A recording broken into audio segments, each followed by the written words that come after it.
Okay. Yes. Okay. I think we're going now. Anyway, I interrupted. You guys, what were you guys talking about? um. Oh yeah. Bad. So is it T-shirt time? So Jeff's got his Ramones on. I got my Dead Kennedys. I I think I've got this shirt for a very long time. I should have worn my bad brains. And Paul's got his Dusty Groove. But it's good though, right? Because it's kind of like, we got to know each other through jazz, through the Jazz Bums Discord, and I think it was last time, Jeff, you and I were showing some of our jazz stuff, and I don't know how we got into it, but it was kind of all of a sudden, hey man, let's talk about our punk albums. But I'm not sure. Do you remember what led us into that discussion and why we're actually doing this tonight? I asked you. I ask a lot of people who listen to jazz our age. I said, "What did you listen to when you were a teenager?" And Yeah. it's interesting how many people say punk. Yeah. So Yeah. is that your sense too, Paul? Did you? Yeah, I think so. And I think that there was some punk, and we'll probably get to this. But I think there's some punk that was kind of door opening for jazz. For folks who were into punk, eventually getting into jazz, Mm-hmm. SST stuff in particular. And is that why the SST stuff? Is that like SST for folks who Like, don't know is like a one of the big collectible punk labels from the U.S., right? But right. was there a sound, do you think, related to that, or a Well, musician? I think that for one, with the bands they had on that label early days, they were.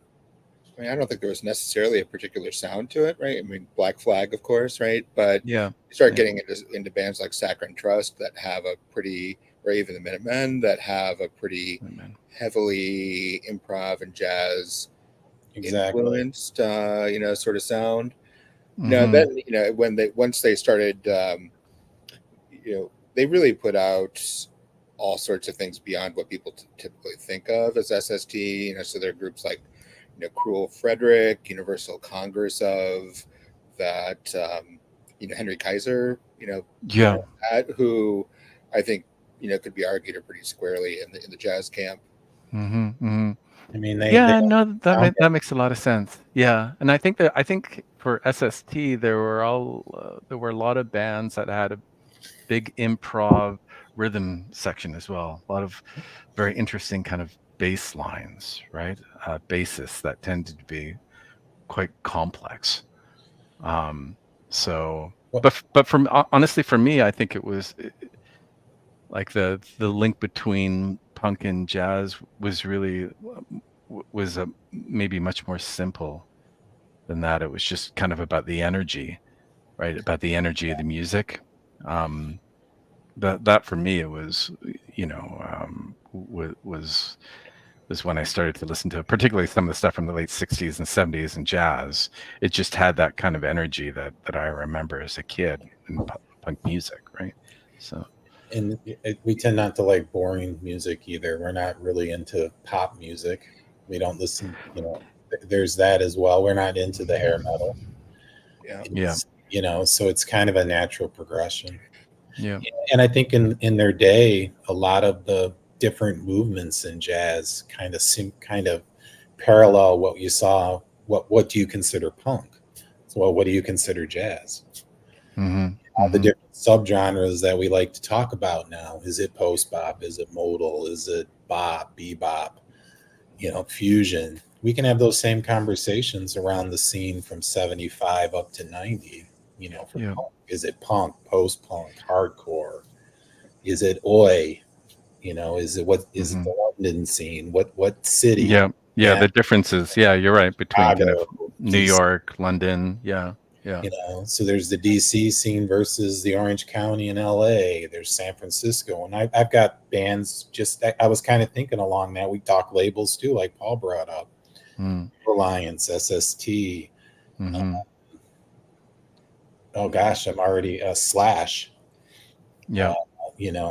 Homestead. Mm, Yeah. It's IRS. Sometimes I tend to think about exploring exploring music. I mean, I think we often talk about jazz as kind of exploring jazz through the networks of players, right? Yep. You know, we like one player, we discover who they played with, we have other discoveries from there. And so I was telling Jeff the other day that the first two jazz records I ever owned, I got at a public library discard sale when I was probably 13 or 14. It was John Coltrane Expression and Miles Davis on the corner, right? So those are kind of into the deep end sorts of choices. And I think like you, I think I really liked the energy and kind of the freedom of what was being expressed there.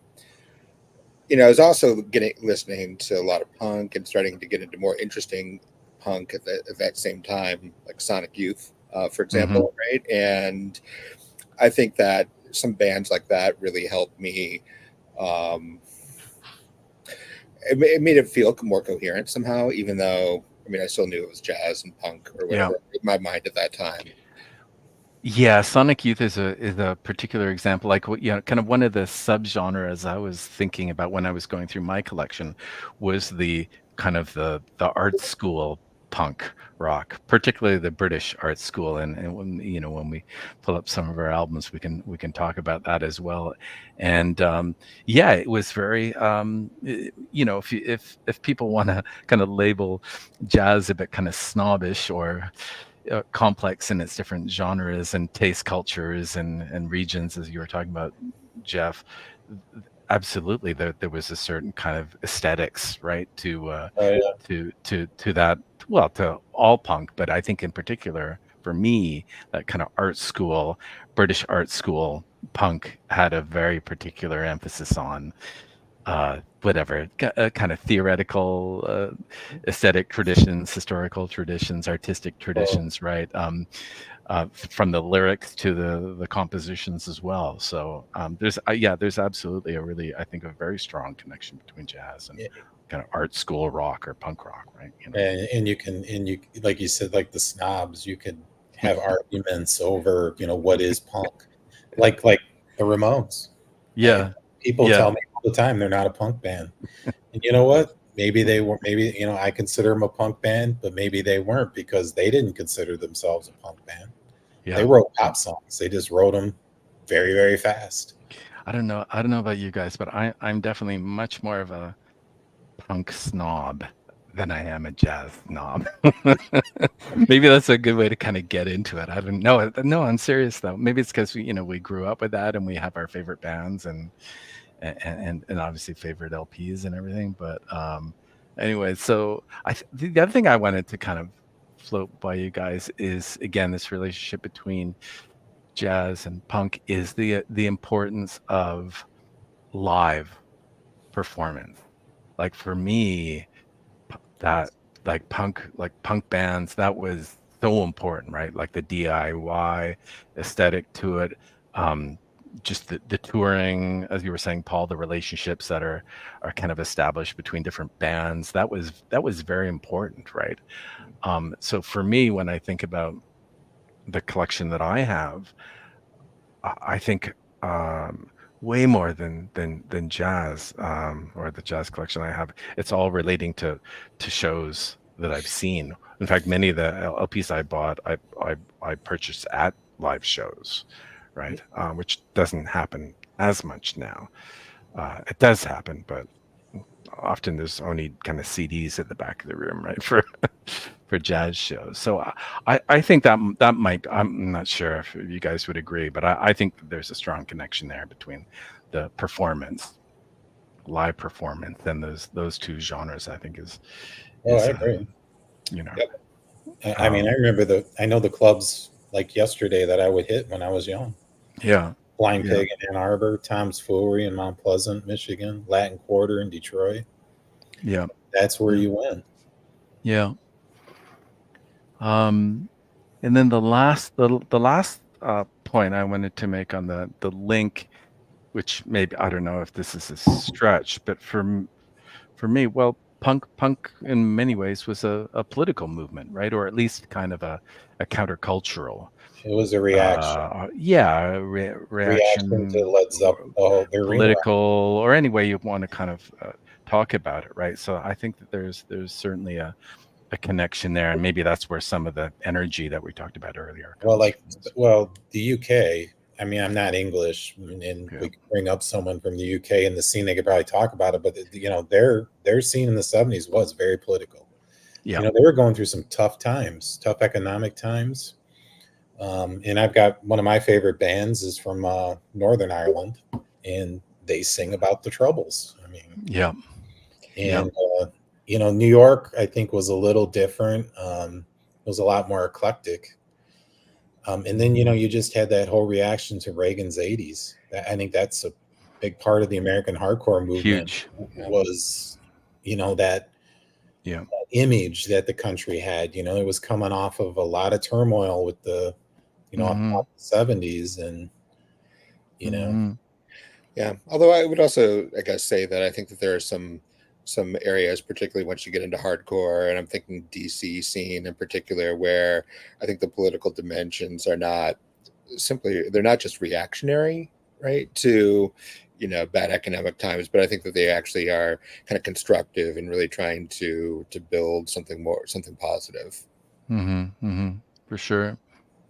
I guess the other thing that I remember too with punk, I'm not sure if this is I don't think it's necessarily a connection with jazz, but I think that punk had a distinct relationship to the audiovisual or the film industries or television, right? Because that's really when television was taking off, right? Particularly in the early '80s, where VCRs were becoming much more popular, and so.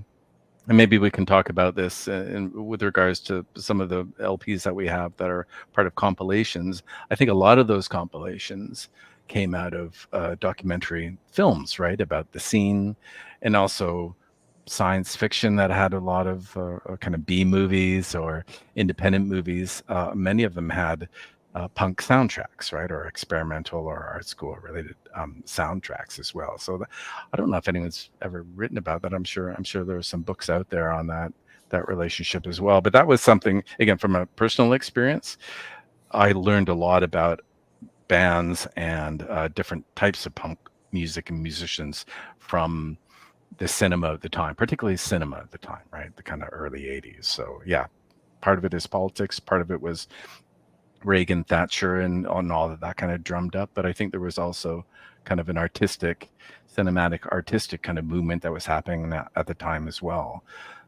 So I don't know if, you know, because we had a local, what we would call kind of rep cinemas, right? Independent cinemas. And a lot of those, that's where we would go to see these kind of whacked out films that were full of punk soundtracks as well. So yeah, I mean, I had the same experience growing up. I mean, I grew up outside Ann Arbor, Michigan, where that's where the University of Michigan is. Yeah, and that was always the center of the counterculture in the '60s and '70s. Yeah. So listen, why don't we kick this off? I thought that we would start, you guys, talking about because you know we're going back kind of 4 decades here, right? If we're talking about kind of classic punk, and maybe along the way we can debate, you know, or if there's a need to debate whether or not we think this is part of classic punk. But if we kind of roughly say kind of 75 to 85 is kind of classic punk, you know, we go back earlier to Iggy and others. But I think the way I think about my collection is what do I keep down, you know, close by my stereo with my main collection that I play often. In other words, another way to kind of get into it is kind of what is still holding up today in terms of punk LPs that we bought over the years. So I thought we would kind of start with that, and then we'll see where that goes. And so I've got like 3 or 4 LPs that I wanted to show, and then I'll pass it over to you guys. How does that sound? And then we can kind of get into it. Sounds real good. I'm Sound good? Go off camera just for a second. I'll be right back. Yeah, no problem. This has always been one of my favorite albums. Gang of Four. Again, before we were talking about kind of art school punk, and this is kind of quintessential art school punk. It is not. It's a classic, isn't it, Paul? Right? Yeah. I think it's a classic. I'm not. It has been reissued a number of times. This is an original copy. I've had some other copies over the years, but I held out for an original. Actually, sorry, this is an original Canadian version. But I still think this is some of the most melodic, complex punk that you're gonna find out there. Getting back to kind of what Paul was saying earlier. So if you don't have Gang of Four, definitely stream it. I've got maybe a couple of their LPs after this. This is their first LP, I believe. Does that sound right, Paul? Yeah, think so. It is their first. It is their first one, right? Yes. On Warner Brothers. Okay. But this, I put this on. I'm still amazed at how awesome this sounds. And the guitar work, and you can hear the influence of this band on so many other bands. Fugazi, quite a lot of Fugazi guitar work is really riffing off of this LP. So anyway, so if you don't have that LP, look for it. I'm not sure how expensive it is these days. I think you can probably get a copy for, what do you think? Under $40 now? Yeah, it's about Yeah, $30. $30. So that's UK is a little more pricey. in the yeah. States. So you kind of anyway, you'll very quickly start to see. Well, if you really want to go in off the deep end with Gang of Four, the box set that Matador put out with reissues the other year is really excellent. Yes, I debated that. Did you buy that, or? I did, yeah. Wow, that's awesome. I have all the originals. This is, sorry, I went out of focus there a little bit. Is that an original? This is an original. This Nice. is one of the most prized possessions I have, actually. Wire Pink Flag. Does anyone else have that one? I have a reissue. Yeah. I didn't pull it, but I have it. Again, I would say that this is kind of a minimalist punk, but the song, like, this is the kind of album you put on from start to end, and every song is just awesome. There's no bad song on this, and then it ends up with me trying to find out where my finger is. 12XU, which is one of my favorite punk songs of all time.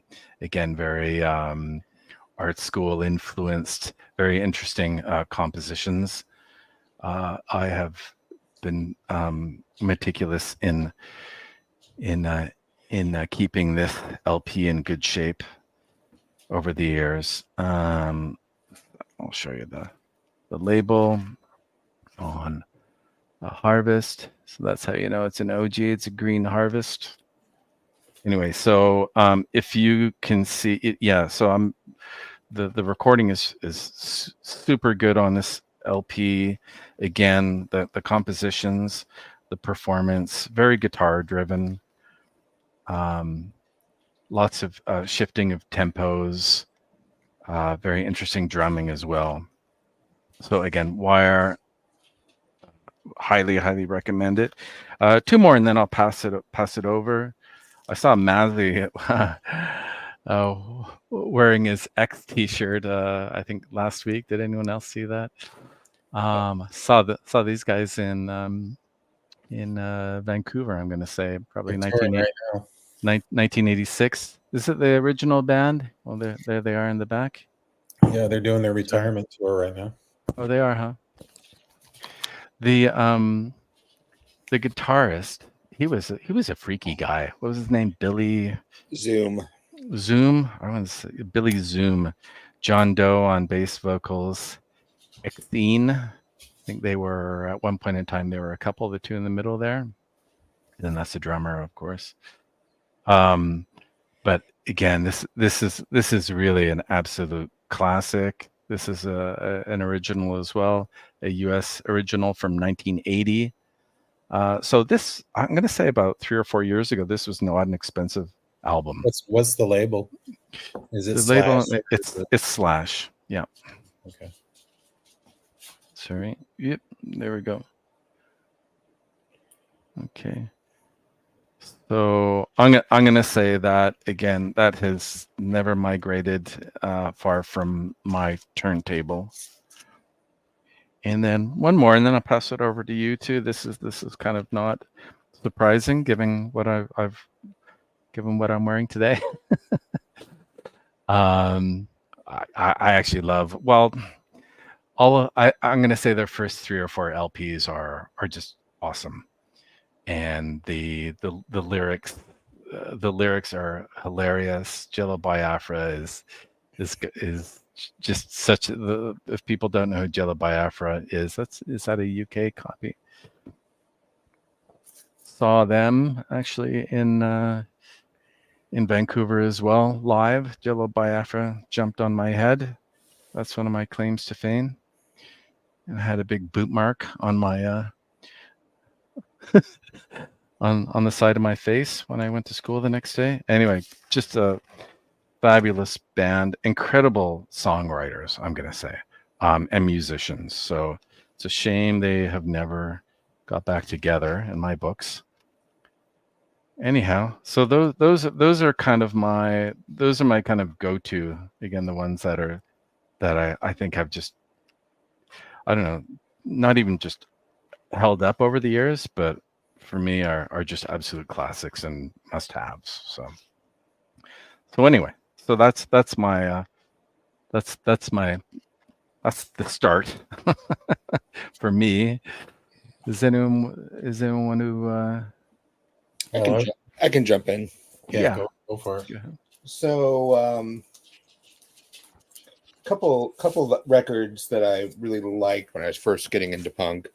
This one actually was not available on vinyl when I was getting into punk and first getting into it. This cassette, but Yes. first Bad Brains. Just to bring the connection back, we've got the Punk Note version of that as well, Blue Note styled cover on that reissue. So. Mm-hmm. But this was just, I'd never heard anything that's fast, that aggressive.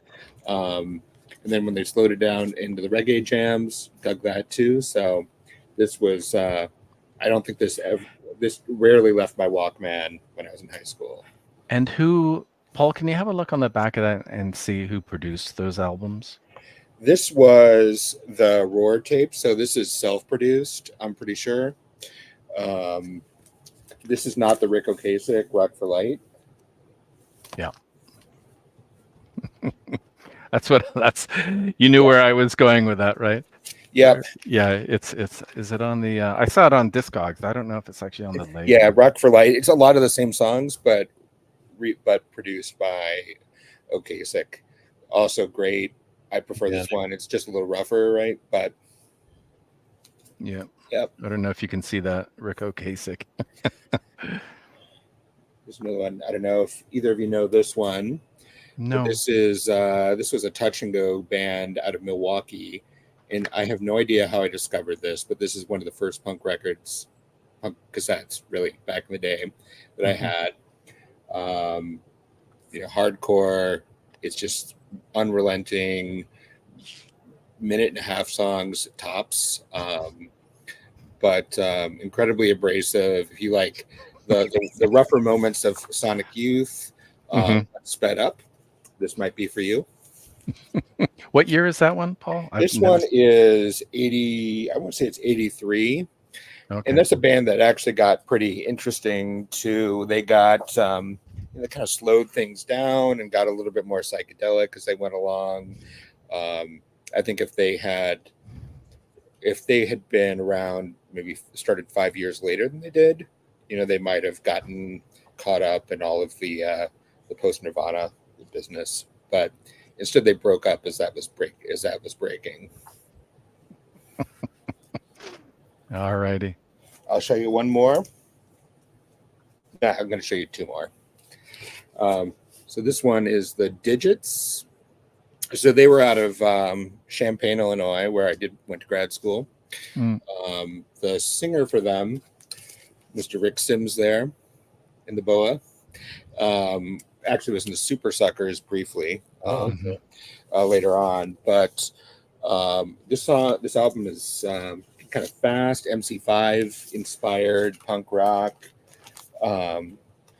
There is in here this liner note has a letter that they got from Ted Nugent when they were kids. I thought that was Ted Nugent. Yeah. And they actually, I think, made a fortune because the Offspring made the mistake, I think, of tossing a cover of one of the songs from this record onto their that Smash, the first record of theirs that got big. Yeah. And I think they made a fair amount through royalty checks on that. Nice. So yeah. And the last one I'll show this is probably not exactly in the wheelhouse. This is getting more into indie, but notice there's no Junior on this. Okay. Yeah, you got the misprint. No, it's before they got sued. Oh, that's right. That's and the labels. Yeah. Yeah, but right. this is on SST. I have that too. But yeah, fantastic record. Yeah. I think that's their best album, actually. Yeah. I was telling Jeff before you hopped on Paul, that I think that's the band that I've seen live the most out of any band. I think I've seen them at least half a dozen times. Yeah. Whenever they play, I try to go see them. Yeah, it's cool that Lou Barlow and Jay made up and they're back together playing. Yeah. Because that whole period in the 90s, I mean, Jay made good music. Like Green Mind was a decent, but it was, it was that stylized, got to get it on that 90s alternative. The stuff they're doing now, like from like Farm's like a classic. Farm's great record. Yeah, absolutely. I picked that one up too, actually. So yeah, first time I saw Dinosaur Jr. live, they had My Bloody Valentine opening for them right after Loveless came out. What was a really interesting show I saw with Dinosaur Jr. was when they played with Broken Social Scene. Do you know the Toronto band Broken Social Scene? I've got 2 or 3 of their albums, and they all played together up on stage. Broken Social Scene, it's one of those kind of collective bands, right? There's like 8 of them, and they kind of come in and out. Feist, was played with them for a while, and a few others. And that was a killer. That was absolutely a killer show. So anyway, I'm going to turn it over to you now, Jeff. Well, since I'm coming third, this already. Sorry. No. This is one of the seminal American punk rock records. I mean, it's amazing. Yeah. This is a true first press with the Slash label. Nice. This is not this one I picked up a few years back. This is not the one I had in high school. But yeah, great record. If you're going to start a punk collection, this should be one of the first 10 you buy. Absolutely. Yep. And then I had to go with her. Punk, huh? Yeah. Yeah. New York punk. Aristo. White Label Promo. Just an absolute killer record. I mean, she's just amazing. Poet, songwriter, singer, punk rock goddess. She's touring right now too, I think, isn't she? Play this record all the time. It's just one of my favorite records of all time. Yeah. She used to live in St. Clair Shores. Did she now? Yep. Did not know that. Because didn't she marry her guitarist, right? No, she married Fred Smith from MC5, and that's where they lived. Oh, that's right. Okay. And then I'm gonna, of course, have to show this. The Ramones' first record. Mm-hmm. What version is that one? I think I've got the Canadian first press. U.S. first press. So this band is my introduction into a lot of it. I got this before I could even drive. I bought these. This one I picked up a little bit later, but what year is that one? This would be 76, I think, or 76. Yeah, because this is 77. Yeah, that's Rocket. Yeah. That's it's got a label variant. But this one I picked up later when I knew what I was buying. But I got these when I was So all three of these I got out of a $5 bin in Ann Arbor at a place called State Street Discount. And this, like here, this is the second press where they included Sheena as a punk rocker. So Ann Arbor back in the 80s, you know, like most towns had a lot of record stores, and they right up on campus on the Diag, if anyone knows University of Michigan, but there's State and Liberty, and that's kind of like the heart of the campus. And you know, and U of M's not like most campuses; it's spread out all over Ann Arbor. But that's where, right off the Diag, and that's where a lot of the students were. And then there was the South U scene. And so they had record stores starting at School Kids Records on Liberty, and then you went to State Street Discount, I think it was called Music Direct, and then Wazoo's. And so you would get dropped off because me and my friend had his older sister could drive. And so she would go in Ann Arbor, and they would drop us off there, and then they would do whatever. And I was like 14 years old running around the city and bought these three. And that's what started me on it. I was probably 13 or 14, like $5. And how often do you play the Ramones now, though? I play them fairly often. I haven't played them in a while, but fairly often. I usually stream them a lot at work. It's one of my all-time favorite bands. But when it comes to a punk record that I play, that is always on my turntable, right behind me, this one. This right here is just, that's a classic. Yeah, doubles nickels on the dime. You know, SST. Just 2 minutes tops. You know. Are they still together or no? Now D Boone passed away in a car accident on tour in 85, 86. I was in high school. Right when it wasn't this record, they were touring for this record right here, which is another classic.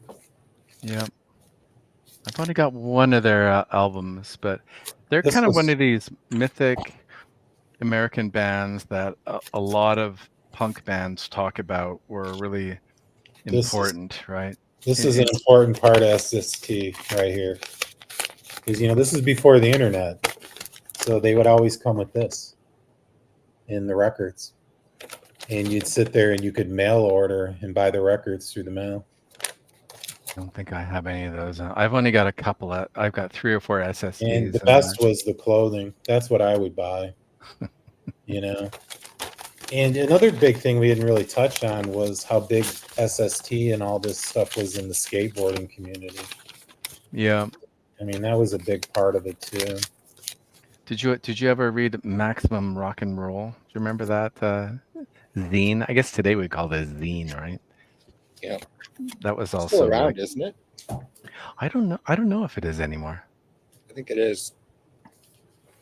I'm gonna jump in and just show a few more that I think are also, for me, maybe these are a little bit more into kind of the no, I was gonna say slightly lesser known, but no, that's not true. I'm lying. I think these are some other ones that I actually, in retrospect, probably when I bought them, I didn't think they weren't my favorite, but listening to them today, I think they're absolutely stunning albums. This is a band that continues to tour, and I actually think this is the best punk album that I own in terms of it is a bit more popular, isn't it? Right. The songwriting, I think, it's not what you would think of as a punk album. The band members were also very good musicians, which you couldn't say that for all punk bands coming out of the UK in the late 70s. But I just think that, again, going from song to song on this album, I can put this on and it's just kind of like killer song after killer song. So this kind of has to be. I think it's an absolute must for people who are getting into, particularly into British, UK punk. It's the Damned Machine Gun Etiquette. And this, I'm not sure if this was big in your neck of the woods, Killing but Joke? Yeah. and it's See, I I listen. always consider that post-punk. Yeah, do you? Because they kind of, where did they go? They kind of went into a little bit of a, what would you call it? Kind of a goth, or Mhm. they got a Almost little industrial. poppy. Yeah, so they got into kind of goth pop or something in around about their fifth album. It was very Um, synth heavy and fast. It was industrial. Industrial Rave goth. stuff. Yeah, but Yeah. their first three albums Especially that one. Yeah. are Well, absolutely fantastic. however Sorry, you go wanna ahead. categorize it, that's a great record. Great. Look at that cover too. Oh yeah. That cover has always really stuck with me. Um, and also the label always really stuck with me as well. Malicious Damage is the name of the label. So that's from 1980. So that for me is so again, their first three albums, 80, 81, 82, are just fabulous. Bit slower, definitely more heavier guitars, but it's not fast paced. It doesn't have that typical kind of UK punk driving sound.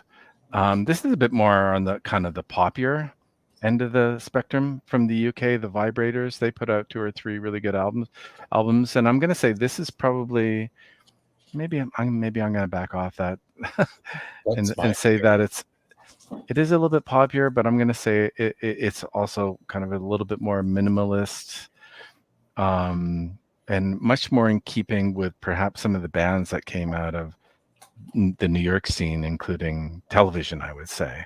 So, so the price for this LP has really been going up over the last few years. This is this is an original from the UK. So I highly recommend that. I think they had a couple albums after that that were decent, but this is their first one. You like great again, cover art. Sorry. Look at that fellow there. I don't know what he's showing exactly, but hilarious. Great kind of punk fashion cover there. Are you guys familiar with that one at all? Yes. Yeah. So Yeah. I've got a couple of theirs as well. I have a whole stack of UK punk I pulled. Yeah. There's the Killing Joke. That's their second album. I actually think that one is. That's a great cover. It is just as good as their first one. Sometimes actually I prefer this one. This is their second I'm gonna album. have to seek out some Killing Joke now. Yeah, their first three, Jeff, are. I love the clock on their logo for Malicious Damage, but I haven't really done much of a dig into it. Every one of their albums too is a return album. So I got these. This is from 81.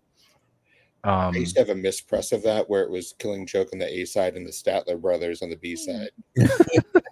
that's pretty bizarre. I wonder what that's worth now.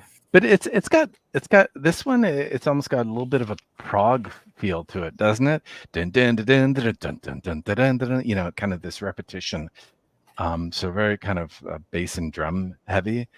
So again, so sorry I'm bouncing around a little bit there, but it was just in my list.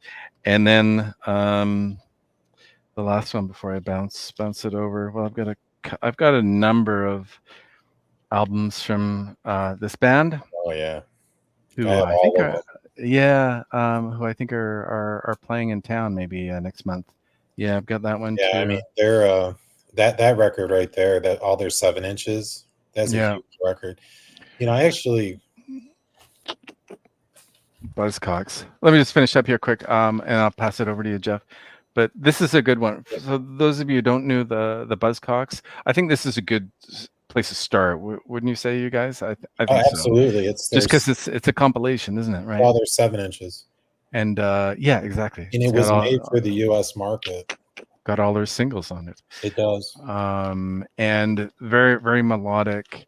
A lot Beautiful of pop songs, love very songs. very pop. I think this is like the quintessential kind of pop punk kind of Oh, precedent, without right? a doubt, that all that whole '90s scene knows their whole. That's the lineage Absolutely. for all the Yeah. like Blink 182 and all that stuff. Yeah, It all started with Pete Shelley and the Buzzcocks. Pete Shelley here had a solo career after, so just an amazing songwriter. Oh, But he absolutely. died 2 years ago, I think Pete Shelley did. Yeah, I yeah. saw him play in Vancouver just before COVID, and then he died I think 6 months after, and he did not look well on stage.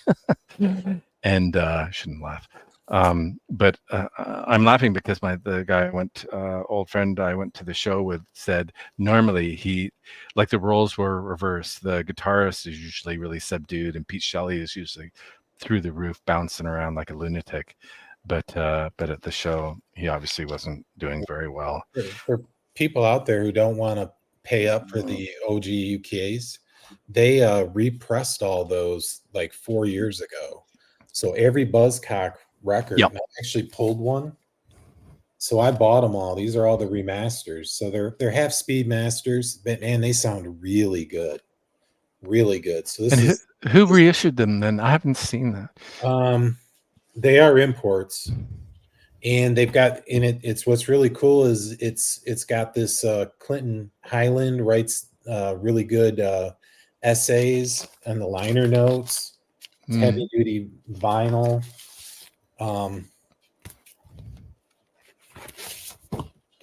It's got, but they all come with this, and I have all of them. This is like my favorite band, one of my favorite bands. I love these guys. Yeah. And you can see it comes with these really good liner notes. I highly recommend seeking these out, these Buzzcocks remasters. Like I said, they're all half speed remastered. They sound excellent.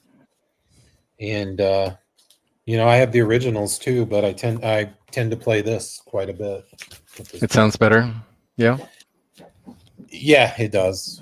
I mean, it does. I mean, let's face it, they're punk records, right? And and if we have time, I pulled out some punk remasters of some stuff that cost a lot of money, where I started buying reissues that sound good. Kind of like that whole, the jazz, with like the Tone Poets and everything. I thought it'd be kind of neat to pull some, and that was one of the series I was going to mention. But keep on thinking about doing that, and I go online and I read, and it was and the kind of comments that I'm seeing online are exactly what you just said, Jeff, which is kind of like, well, it's punk. How much better are they going to be able to make it sound? but it's dead quiet vinyl. Dead quiet vinyl. I mean, that's really what these Buzzcock remasters give you. And they're a little more spacious because, again, they're pressing it on better vinyl too, and they are remastered. They equalized it. Well, and I think that there are some bands like the Buzzcocks or Wire that were fairly well recorded, and where the remastering has potential for them. Yeah. Have you bought any remastered, Paul? I don't think I have a single remaster. Mm-hmm. I just have all the original ones. Yeah, I mean, I actually have a fair number of remasters because I was really buying cassettes back in the day. Okay. Yeah, I lost a lot of my records, so I've been rebuying. And okay, that makes sense. Some of them I'd like to have originals, but you've only got so much budget, and I'd rather go after vintage Blue Notes, to be honest, right now. When I went out and got my my kind of vintage Marantz stereo, about 10 years ago, I put on the Clash's first LP, and listened to that. And I was like, okay, and then I put on like a Herbie Hancock album, and it was just like night and day. Like the Clash recording was just terrible. It's like an original Canadian, and I was stunned at how bad it sounded. Yeah. The copy I had, but I'm gonna say that this EP which is it's gone up in price. The Black Market Clash. 10-inch.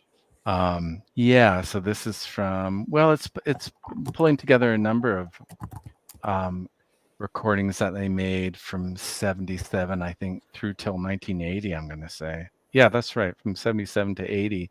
So it's when the Clash started going into their kind of more reggae influenced repertoire, if you will. So for me, this is the Clash album or the EP, the vinyl that I play the most, I think. And I think sounds the best. It's the best recording, and it might have been because of this fellow here. Did you know who this is here on the cover? No. I just learned this like 3 months ago. He's also on the back. Do you guys have this one? I have the 12-inch version. Yeah. That's Don Lett. Oh yeah. So I think anyway, so he was a huge influence obviously on the band and brought them to a different place. And so I'm gonna say maybe next to London Calling.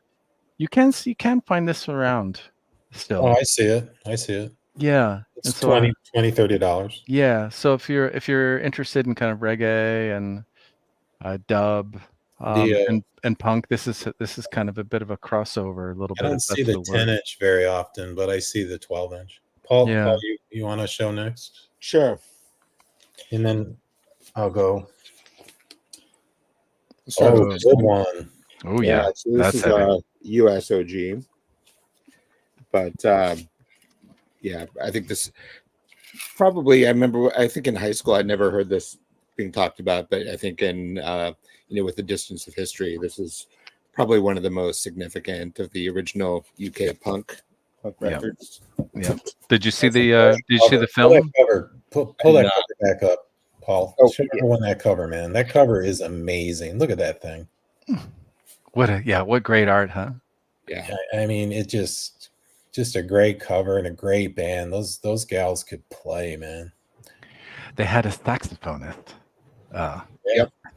Laura Logic. Just goes to the eclectic nature of the scene. What has sax? So it's jazz, right? Right.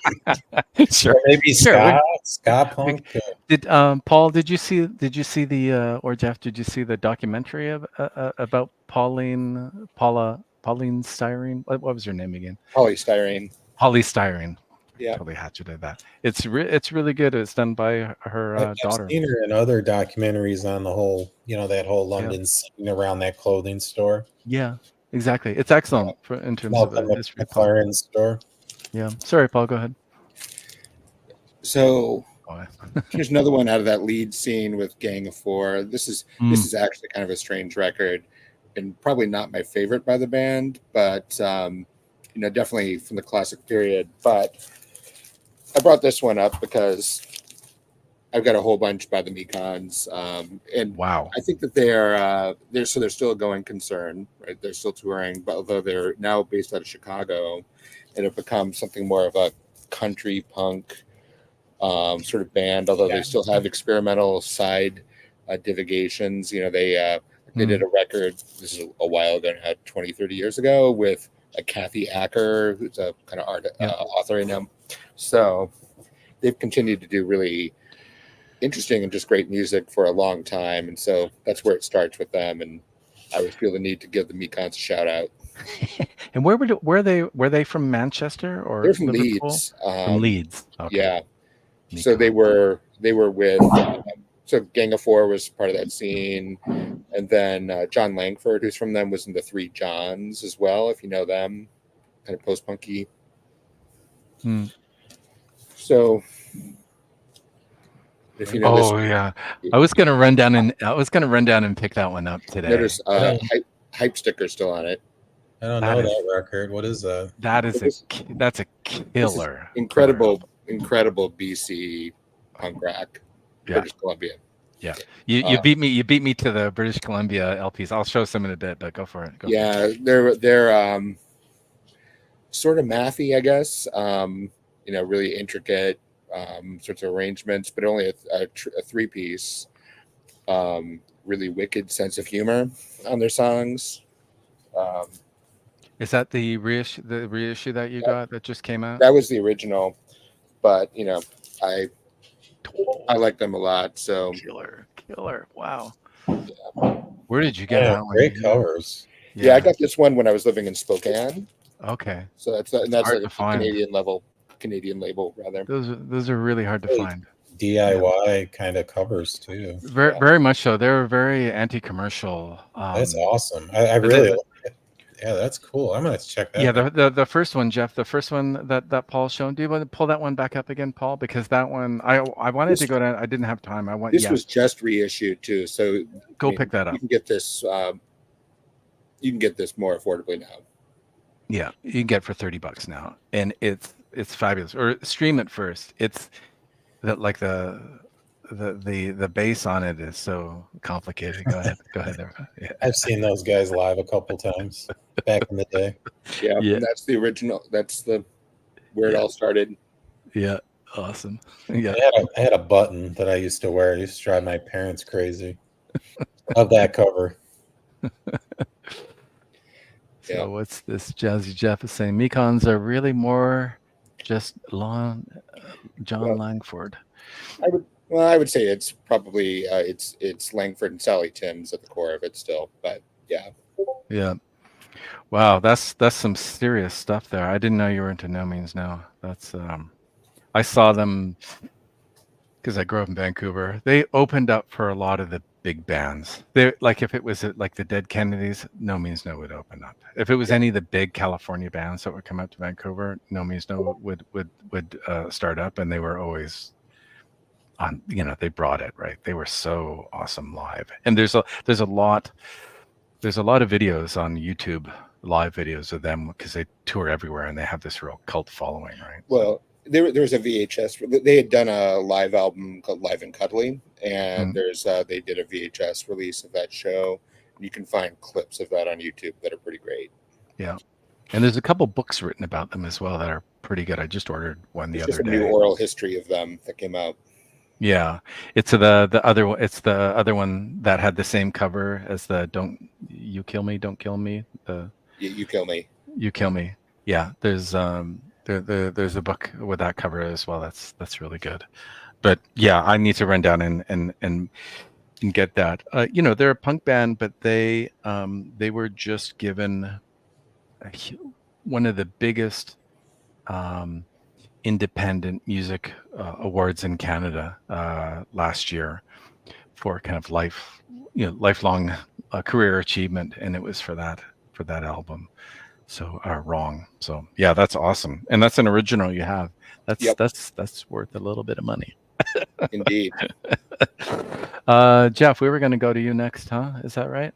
Yeah, I was gonna. Yeah, let me pull out my UK stuff I pulled. Okay, is that where we're going now?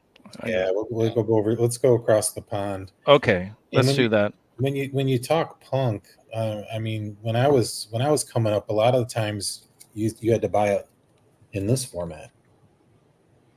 The 7-inch. And so this is Stiff Little Fingers, Straw Dogs.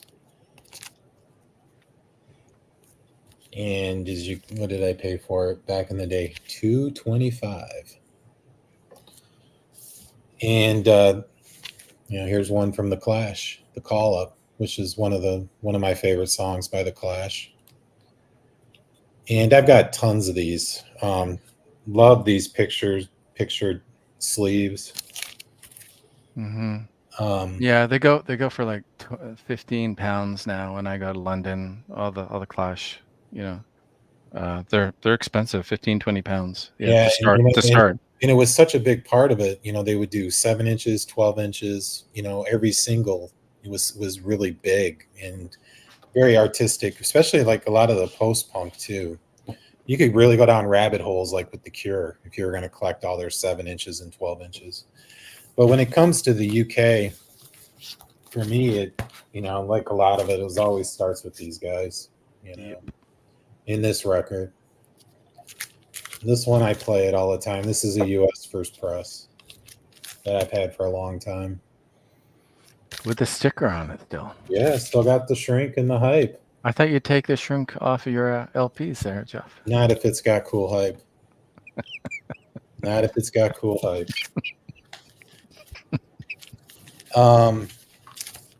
This is one that's open to debate, but this is one of my all-time favorite records by one of my Yep. all-time favorite bands. Were they really a punk band? They were in the scene. I don't know. Maybe more of a mod. I mean, they were heavily influenced by the Kinks and the Yeah. Who, but they played fast like the punk bands. And you got to get, if you got the jam, you got to buy the UK versions. Well, as long as you don't try to pass the style council off as punk. No, I will not. I do not own any style council. I can't believe he got bored and broke them up, man. It's like, come on. The Style Council. Dropping the bomb on us there. My favorite Stranglers record, So, yeah. No that's More great. Heroes. Yeah. This is a great record, great cover. These guys, again, it goes back to what you were saying, OJ, about the art school scene. I think the Yeah. Stranglers are really Big big time. part of that. Their covers, very intricate covers. So there you go. Again, Yeah. I try to I like to find these UK presses if I can for this stuff. And then probably my favorite band and my favorite record from that era is Stiff Little Fingers. Mm-hmm. I have all the Stiff Little Fingers. This OG, this is not a first press. This is a Rocktober release that Rhino did in 2019, 2018. Mm. The original of this is $150, $200 now. It never was released. The true first press is UK. It's expensive. But what a record. I mean, what a record. You know, Suspect Device, State of Emergency, Here We Are Killer. Nowhere, Wasted Life, No More Than That, Bob Wire, Love. I mean, these are White Noise, Breakout, Law and Order, Johnny Was, Alternative Ulster. I mean, these are just kids growing up in a war zone, you know, playing punk rock. Just amazing music. And then this is probably my second favorite. And this is a US promo. Yeah, So, is that their second or third one? I have that one too. I want to say second, but it could be their third. It's when you it know, came those- out, I really love those. I don't play that one. This one, it's that one I play all the time, but I don't play their second and third ones anymore. You know, it's not the same. You know, No. it's not the same fury. No, exactly. Yeah. But yeah, that's a little bit of what I pulled out of the UK stack. When it comes to UK, for me, it's mostly that, you know, that post punk stuff that I really that's like the heart of my collection, to be honest. Bands like New Order, Joy Division, XTC, Bajas, The Cure, Echo and the Bunnymen, you know, that kind of stuff. Echo and the Bunnymen, yeah. Here, I've got some kind of real, kind of classic. If we want to stick with the British stuff, this stuff I don't usually listen to as much. I think this is probably the one I play the most out of kind of. So they had a few good albums. Great. Again, I just love that. Those records, people should buy those records. They're cheap. People Oh aren't. yeah, 999. These are not expensive. Even this one, you can and they print. You know, they pressed a lot of them, didn't they? Yeah, they were on. Was it IRS label? I think. In the States? This one is. I'm not sure. This is no. This is a Canadian one. A lot of mine are Canadian. Yeah. Passport Records. I don't know. I see them in the bins all the time. They're worth picking up. But yeah, this is worth checking out. Again, if you're getting into punk, this is a good start for kind of that British sound.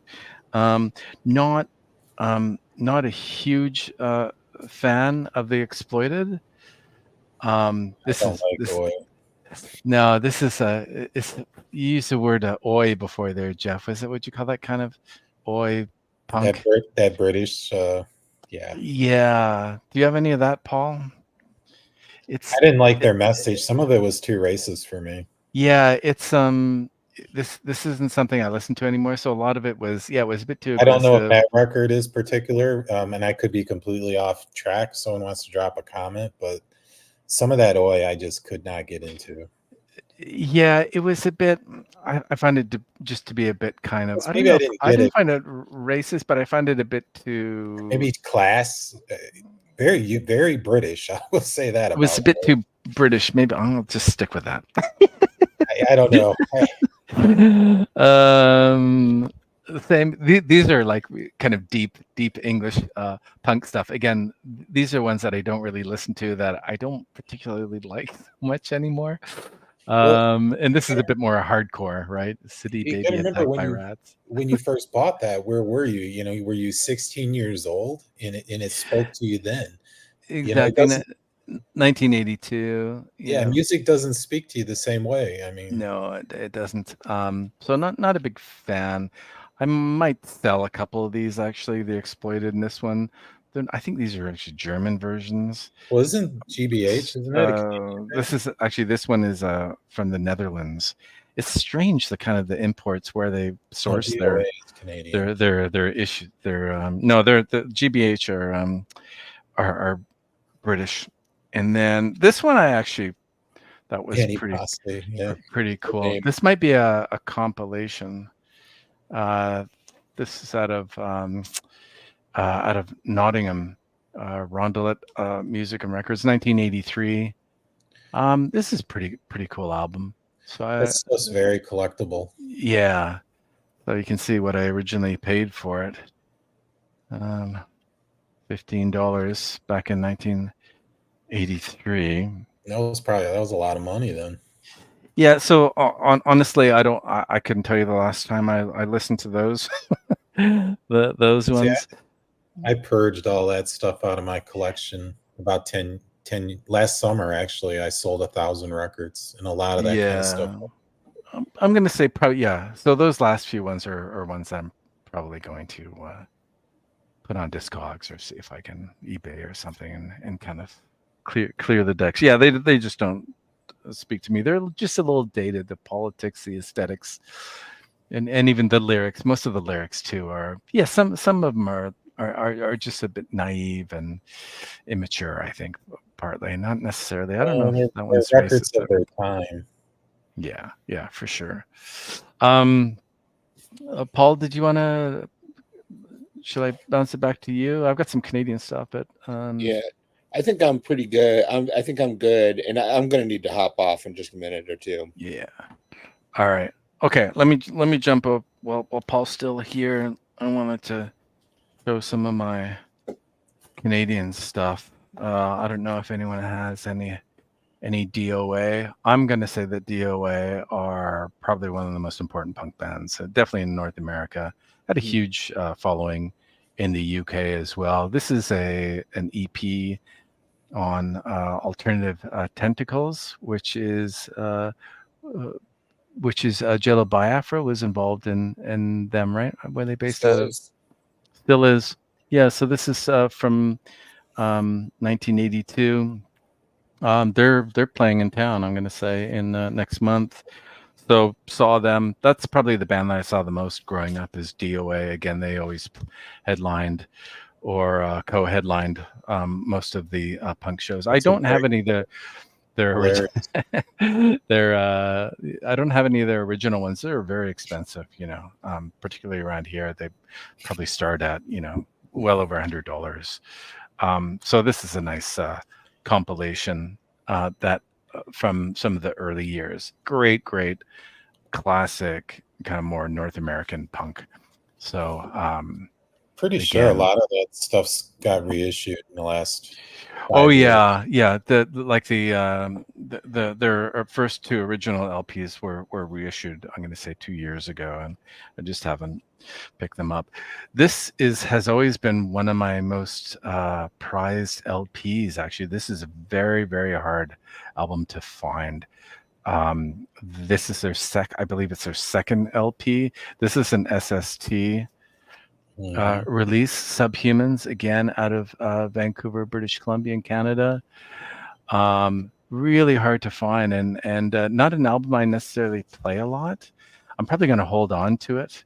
I play my DOA a lot more than the Subhumans, but can see here the lineup. Sorry, doesn't want to focus. How's that? Oh, it doesn't want to focus. The lead guy here is a guy named Wimpy Roy, who used to play with, gone out of focus all of a sudden. Whoa. Sorry everyone. There we go. He played with DOA for the last 15 years, Wimpy Roy, and then he passed away a couple of years ago. So again, that's like a $150 LP or something. I mean, wasn't one of the members of the Subhumans in prison for a while? Yeah. Yeah, some sort of political action that was, I think he was charged with terrorism or something like that.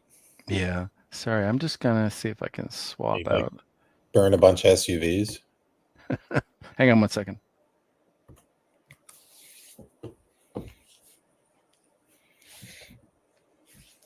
Is he popping back in? There he comes. Yeah, no, they were involved and I think they blew up like a electric line or something up in northern British Columbia. The Squamish Five or something. All right, just a couple more here to go. Actually, let me show. These are all Montreal bands, actually. The Doughboys. Anyone heard of the Doughboys?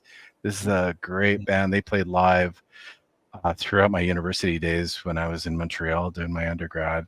So that's not an expensive LP, but killer songs on there. They've got 2 or 3 albums after that. One, it's called Whatever. Sorry. Terrific band. And then these bands were, so I saw Deja Voodoo. Have you heard of these guys? This is really along with the Gruesomes. Has anyone heard of the Gruesomes? So this is kind of, what would you call that? Kind of surf, grunge, punk. I saw these guys. They opened up. I probably saw them. I don't know what year that was. 1984 in Montreal. They opened up for the Violent Femmes. Oh, okay. Never heard of these guys at all. I think they had their own label, Og Records here, and they totally. So we went there to see the Violent Femmes. It was their first ever tour for their first LP, which now is just an absolutely iconic LP. And these guys went up on stage and blew them away. And so when the Violent Femmes, like the guitarist was up on someone's table, grabbed their drink, sucked the drink down, and started playing his guitar with the glass, and ended up opening up his whole hand, and there was blood spewing everywhere. So, and we were all like 15, 16 at the time or something like that, kind of blown away by it. And then the Violent Femmes came on, and it was like dun, dun, dun, dun, dun, dun, dun, dun, dun, dun, dun, dun, dun, and we were just kind of like, well, let's go home. Yeah, we ended up leaving soon because it completely blew away the Violent Femmes. Anyway, this is the last one. The Gruesomes. This is a reissue. This is a great band from Montreal as well. I think they are on Og Records. So those are a couple local Canadian. All right. Let me show one more, then I'm going to jump off. Yeah, go for it. So, are either of you familiar with them? No. Dead Moon. So they are kind of a garagey punk band, or were a garagey punk band out of Portland, Oregon. I think they're kind of interesting because they. So Fred Coles was the main singer songwriter for them. He and his wife Tootie, who is the drummer, were the core of the band, the bass player. She's the bass player. But they.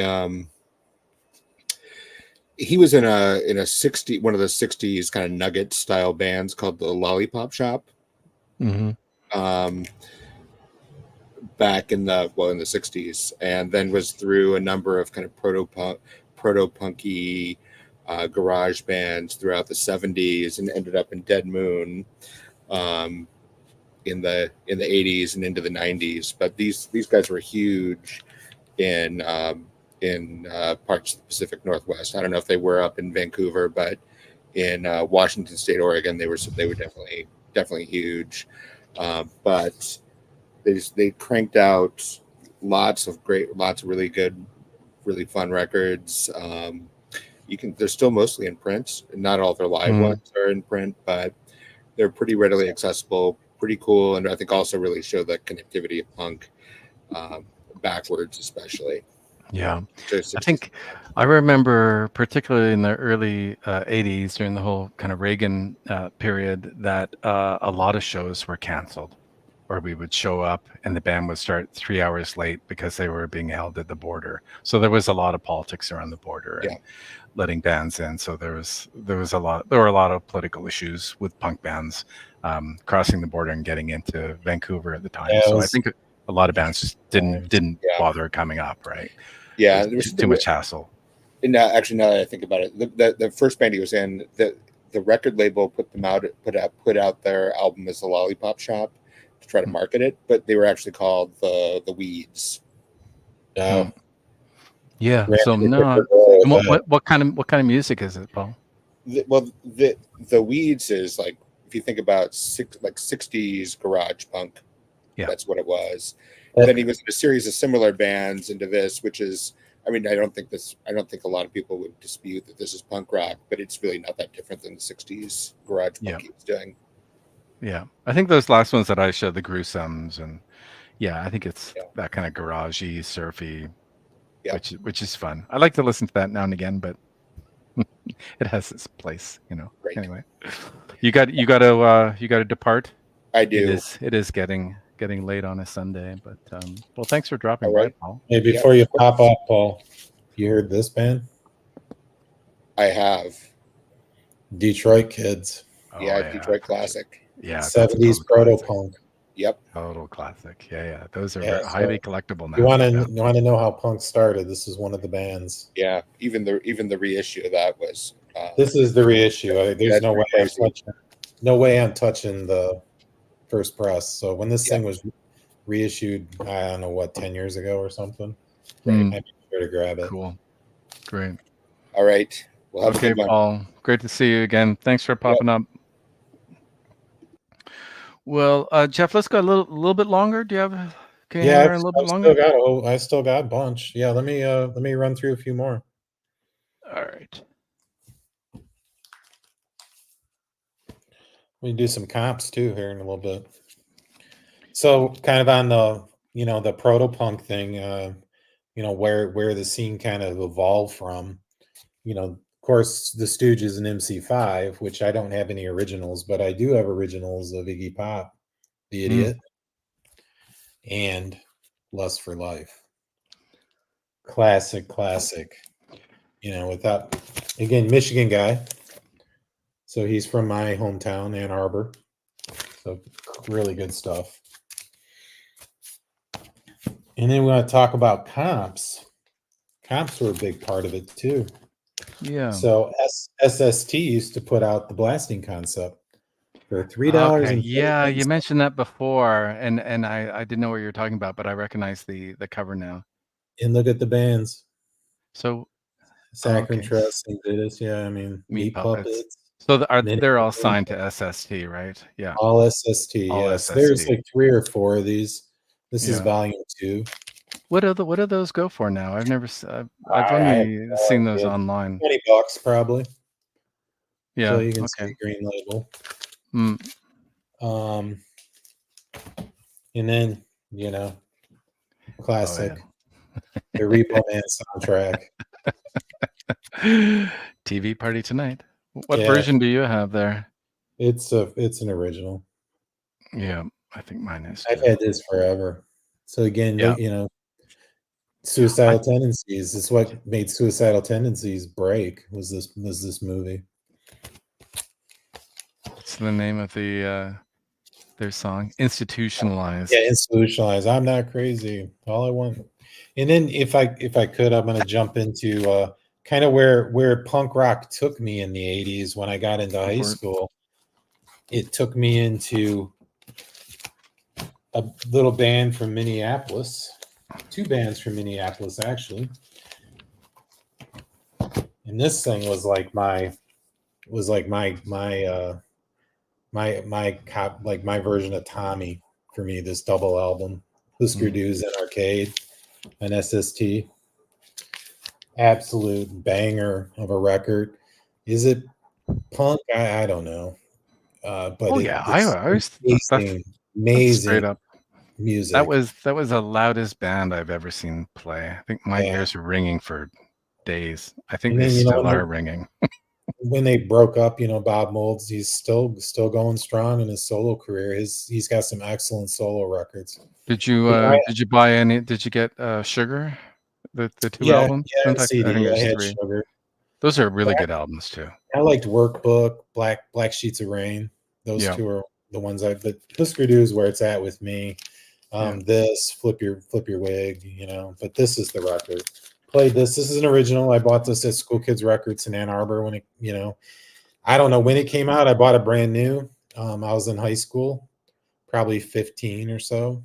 There's New Day Rising, classic record. For me, this is their best one. Yeah. I think it's one of their more complicated ones in terms of their songwriting. Right. That's got Green Eyes on it, right? Green Eyes. The Grant Hart love song.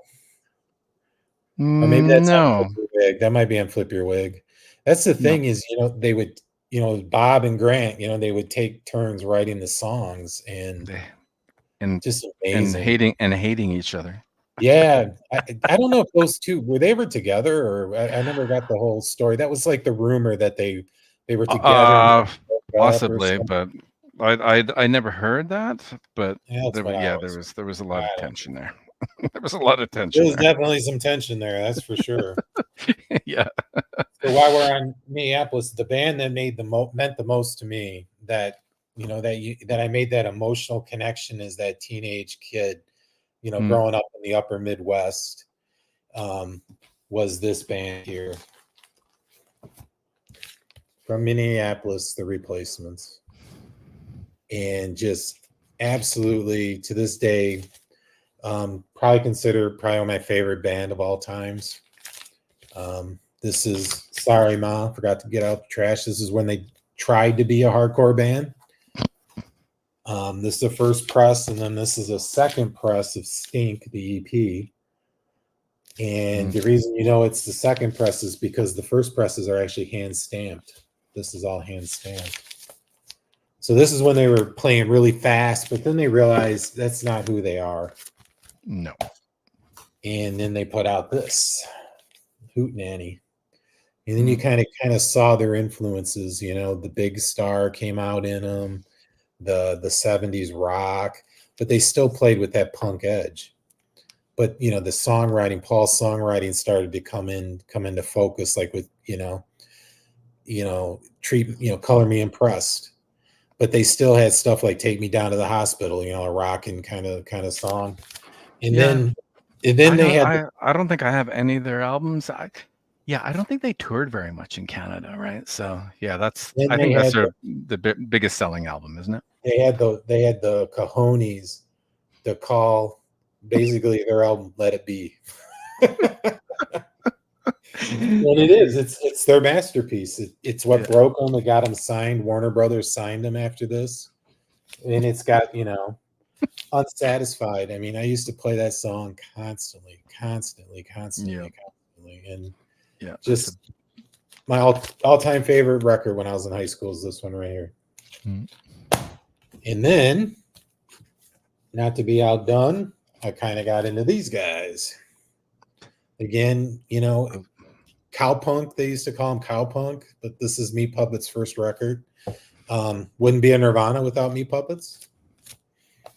And this is their Magnus opus. What label are they on? It's SSD. It is SSD. I thought they were SSD. Yeah, and that's what Paul was saying. It's an eclectic label. Yeah. This is not Black Flag. This is not. This is the Meat Puppets. This is Meat Puppets 2. This is the record everyone wants to get. So that's are we calling that avant-garde punk? Probably, right? Yeah, good deal. They used to call it college or indie, but 778. 778. Go look it up on Discogs now. And then there's this. Well, I haven't seen that one. Yeah, What this year is that really one? good too. This is 85. And Okay. this is they slowed it down a little bit. They started really working on their songwriting. This has got songs. Both of these records have songs that Nirvana covered on MTV Unplugged. And then we were kind of talking about this. We've talked about these guys. One of my all-time favorite albums. You know, just Kills. classic. Yeah. Classic band. And then I'm gonna wrap it up and say, you know, and then everything kind of melded together in the late 80s and broke that whole alternative scene in two bands, in my opinion. These guys right here. Mm-hmm. This is their first record. And this is on what is it, Triple X. And this is actually a live record. They didn't have a lot of money, so they just plugged in and just played live. Yeah. Into a 2-track. They're touring. They're touring this summer, aren't they? Yeah. Yes, yeah. And I mean, this band was everything to me. This is where I went when I got into college. Was these guys? Yeah. And you know, they blended that punk with psychedelia and metal and just wall of noise and sound. And they were excellent musicians. And you'd go see them live, and it would just hit you. Yeah. And then, you know, this was the record that broke them. And this is the greatest what could have been if they could have kept it together, you know. And I have Ritual, but I don't have an OG of Ritual because by the time that came out, it was CDs, and it wasn't really pressed on vinyl. And I was into CDs, but I see people out in California getting that for like $40 or something, and I'm like, what are you talking about? You can tell it's an original because of the rooster.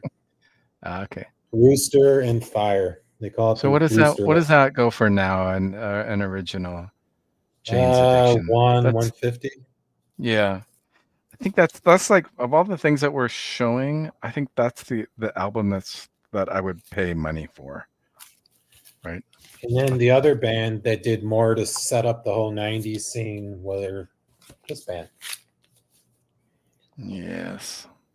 So, I mean, just an amazing group, amazing songwriters. They're still going strong. I recommend, if you get a chance to see them live, go see them.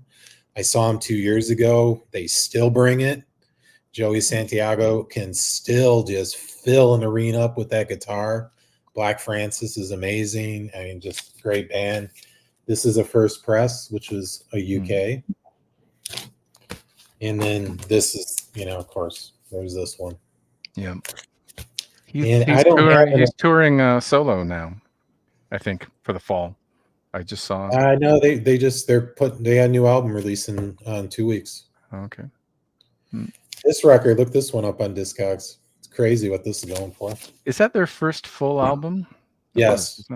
Yeah. Yeah, and then after this, they signed to was it Elektra? Mm-hmm. And that was Doolittle. Yeah, and that's what broke them. Which I don't have an original Doolittle. Again, it was like, you know, that transition of CD. I do. I didn't bring it up here because I stopped around 1986. But really, you ever want to get rid of it? Let me know. Some kind fellow from Australia sent it. I bought it for about $100, which was a good deal. That's a good deal. But it was during COVID, and he and it just never arrived. Well, it didn't arrive for like 9 months or something ridiculous. And then just one day I came home and there it is. It probably went up in value by like $30 as it was going through various levels of Canada Post. I picked up that, you know, about 10 years ago, they remastered all their records and did those deluxe editions. Yeah, yeah. And so I bought the, you know, Here Come the Pilgrim, Surfer Rosa, you know, they had that double album. And then I did the deluxe Doolittle. And then I've got Mophie's of a few of their records because, you know, Mobile Fidelity. Yeah, I didn't know that they did them. Yeah, early 2000s did all the Pixies. Those are expensive now. That's funny. Yeah, no, I haven't bought any remastered, reissued at all. I'm just I, trying I, to think. Probably not any remastered ones. Definitely a couple reissue I do. of the Pixies, but anyway, Watch Rhino High Fidelity, OJ, yeah, because they've already done Television Marquee Moon, and it's excellent. I have it, yeah. and I heard they've really good said things about it. they said they're not going to. They've done 2 car records. They're just going to do rock records going forward. And they just did Devo, Freedom of Choice, Hmm. Hmm. and they own Sire. Think about it. Ah, yeah, that's a deep catalog, right? In punk. Yeah. Oh A yeah. They lot. own Electric. Well, Electric.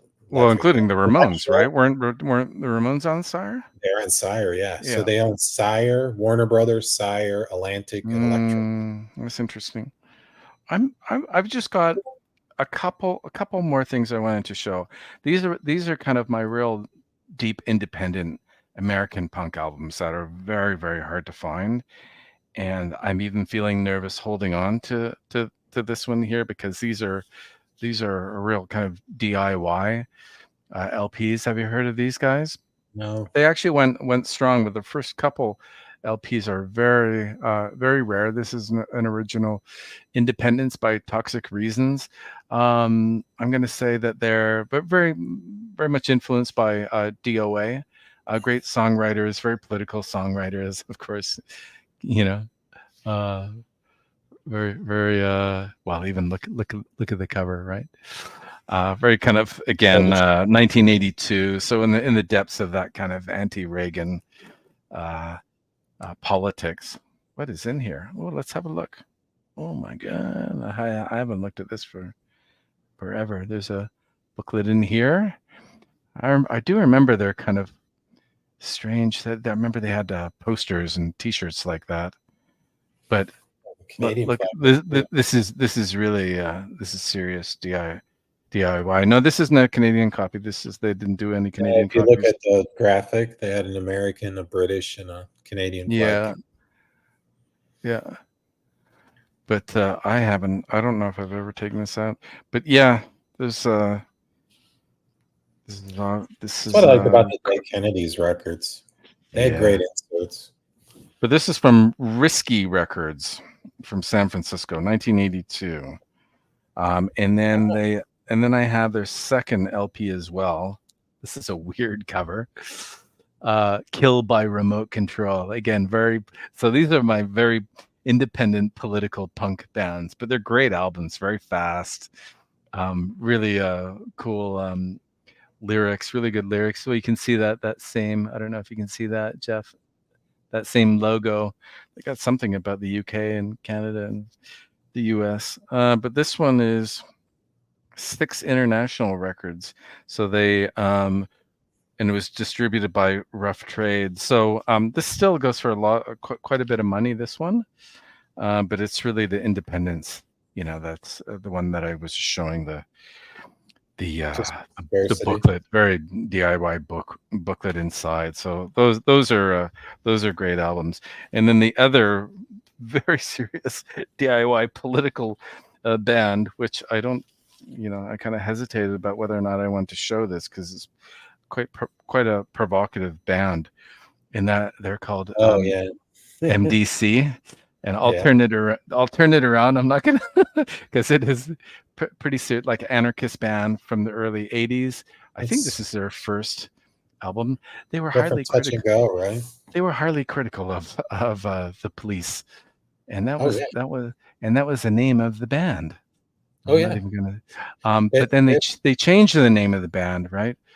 To Multi Death Corporation or something. But so that's from '82, Radical Records. Look at this. Pretty serious stuff, huh? Look at that's like really heavy duty early '80s anarchist political. That stuff was going on in the '80s, and we just had it during COVID too with George Floyd. Yeah. Anyways, so that's some of my real independent, American political punk. But this one is quite serious. I don't know if I even got that one on my Discogs catalog because I don't necessarily want to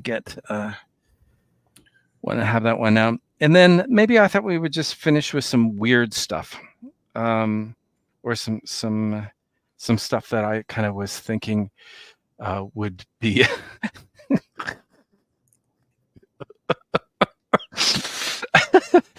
Anyway, that didn't quite fit into some of the categories, some of the British categories, the Canadian stuff, the hardcore, whatever. Do you have any of her LPs, Nina Hagen? No. Nina Hagen, German, really stream. Check this out, actually, Jeff. I think the stuff is really fun, actually. So again, same. This is 85. Really quite. This one's quite heavily produced, but she's got an operatic delivery voice. I've heard of her. I just have never listened. And she's got some earlier stuff. So this, what did I say? 86, 85, 86, and she's got a couple LPs before this. They're very cheap. They're like not. This one's a little bit more expensive. So I think she was making a little bit of money by then, a little bit. But she's got a couple ones before that, 82, 83, 84, that you can find in like the $5-10 bin, and I highly recommend them. They're really fun. She's got tons of great energy. Sometimes sings in German. She's from, at the time, West Germany, and sometimes in English. And I just think they're just really fun songs. And I think if you Google Universal Radio, that was the hit off of this this LP, and it's a great time capsule of a video. And she's just, the way she's dressed, the way she dances, it's really over the top. So that was again one that I thought, how does that fit in? Kind of glammy German. Maybe it's post-punk, like what you were saying, Jeff. And then and this will be the last one I show. Yeah, it's a classic. I'm a but oh, that's the Shatner. Yeah. I did it really quickly, huh? Do you remember when this came out? This came out Record Store Day. What was it? 2019. So again, right before COVID hit. And people were selling them for like $80 online. But I think if you can still go to that label, what's it called here? Covered in Punk. You can maybe, dementedpunk.com. You can still get a copy of that. So anyway, so for those who don't know, the Cramps, great punk band from the 80s. Their LPs are highly, highly collectible. Very in line with X. They were doing that, that. Yeah. Billy, they would call it. There's their 3D Off the Bone LP, again from the mid 80s on Illegal Records. But this one, I bought a couple copies. This one is sealed, so I'm just holding on to it. But William Shatner sings Garbage Man and the Human Fly on this. So stream it, yeah. So or if you're into it, I think you can get it for maybe $25 online. So just a lot of fun. So usually during holidays when my daughter's around, I'll put it on just to kind of freak everyone out. That's hilarious. Because Captain Kirk's voice is so. Actually a good singer. Yeah. Well, he's got a number of things. 70s loungy. And then, so just to finish up, Jeffrey, this, I know I said I was going to finish up, but this band is I kept this to an aside because I didn't think I was going to show it, but you started getting into the late 80s. Oh yeah. But this is a killer album. We're obviously getting into a little bit more kind of ska punk. Well, it's kind of like what I was saying, where it took us, where the journey took us. Yeah, like how many bands came out of Fishbone, right? Out of that kind of ska punk genre. No doubt, I think came straight out of this album. This is quite hard to find these days. Great picture of the Yeah, band there. goes for some bucks. Unfortunately, I think there's a lot of strife or something in the band, or having legal issues. So this is from '88, and I'm going Yeah, to they say need this to is, reissue those. yeah, this is a Canadian version. I didn't get a chance. It's a little bent here. Didn't get a chance to check out what it's going for. But that obviously was one of these kind of transitional bands, right? That obviously highly influenced by Well, they're also bands like the Clash and yeah. I others, mean, right? their last half of their catalog never wasn't even released on vinyl. I mean, Yeah, they were late '80s, and then they started getting big in the '90s. You know, yeah. biggish. I mean, they were on Lollapalooza. I saw them on a Lollapalooza tour. I saw them when that album before that album came out in Vancouver, and they came on, and it was probably one of the best shows I've ever seen, just for energy and presence. And the singer was just everywhere, and just came out of there just buzzing. So amazing band. So if you ever able to find that LP, that's a highly recommended. Yeah, it's been Very on my list for a desirable, while. like a real timepiece, I would say. A crucial LP to own. Well, this was fun. Before we go, I do want to just mention again, don't shy away from buying reissues, gang. Like these Buzzcocks. You know, they're really good for what they Yeah. are. And I have a few more that I was going to show. I showed the Death, but like these. This is music on vinyl, released all the Social D. And Wow. Kraft is doing them too.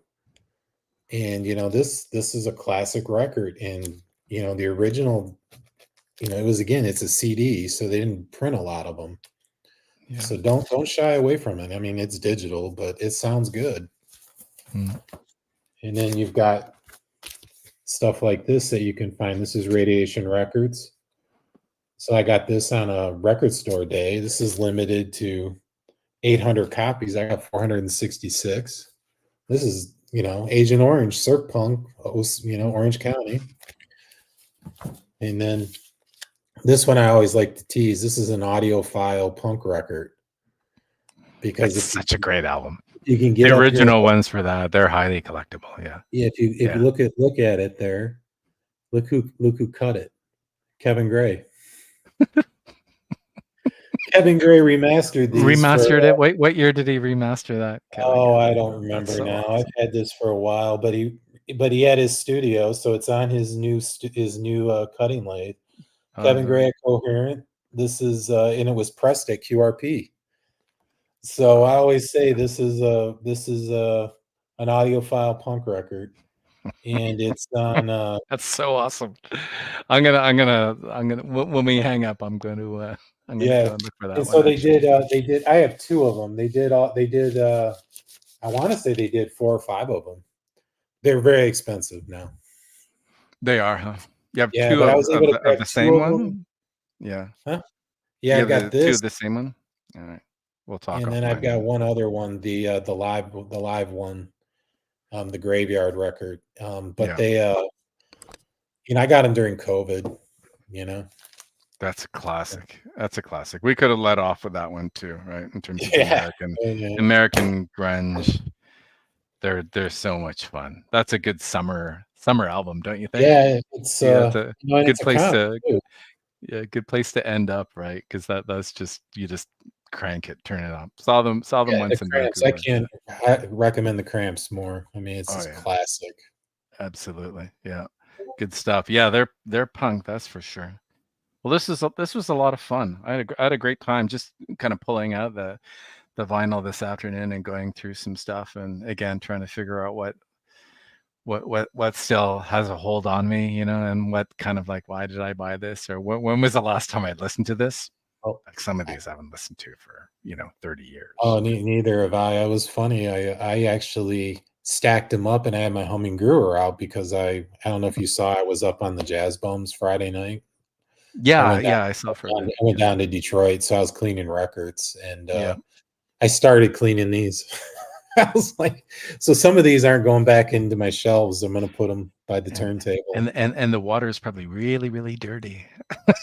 Yeah. You, So I you cleaned probably it, you probably took a re-sleeved. couple of years off the life of your what are Yeah, they called? humming Hummingbird? guru. Yeah. Humming So guru? I re-sleeved and cleaned 4 or 5 of them this afternoon.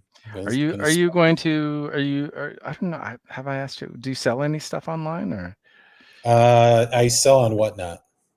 on whatnot? Okay, you did tell me that before. So, are any of this stuff that we've been talking about today? You think you're gonna Mhm. get out of the house? You're I holding did on a to it. I did a big purge last summer. Okay. So All right. last summer I sold around 1,200 records out of my collection. Okay.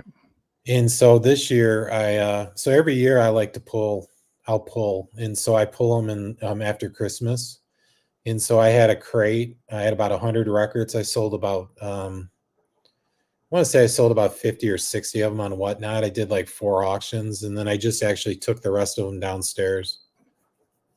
So Hmm.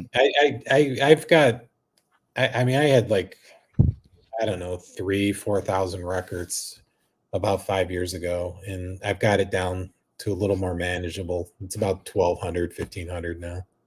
Yeah, I thought I had a lot, and yeah, I've got about 1,000. Yeah. And it's always a battle with me, because like just in the last month, I have probably bought 100 jazz records between. I went down to Detroit, and then 2 weeks, so it's like paychecks, right? So went down to Detroit, and then 2 weeks later, I went to the Ann Arbor Record Show, and then 2 weeks later, this past Friday, I took the day off and went back down to Detroit again. Yeah, I You need know, to and come. I need to come down again. I think I'll let you know when I'm gonna come down again. yeah, you should. It's We gotta it's meet an up. amazing city to find records, and it's not just jazz. Yeah. I mean, it's everything. No, You know? I got into a lot of a lot of the the stuff that you find down there, right? This the soul jazz. That's kind of my latest, the Gene Ammon stuff. That's my Oh, I found a couple Gene Ammons when I'll find funky for you. Just give me time. yeah. Yeah, Believe it's on me. my list. I did find some stuff. Anyway, we'll talk about it another day when we come back to jazz. But I got some Yeah, work here. yeah. I got some work here to do. That But I'm taking a pause. I'm not gonna buy for I'm gonna take August off. yeah, I think I might start to just find that one or two albums that are on my list that have been on my want list for a while. Jazz, I'm talking about, and not go out there and buy those, 5 Yeah. albums.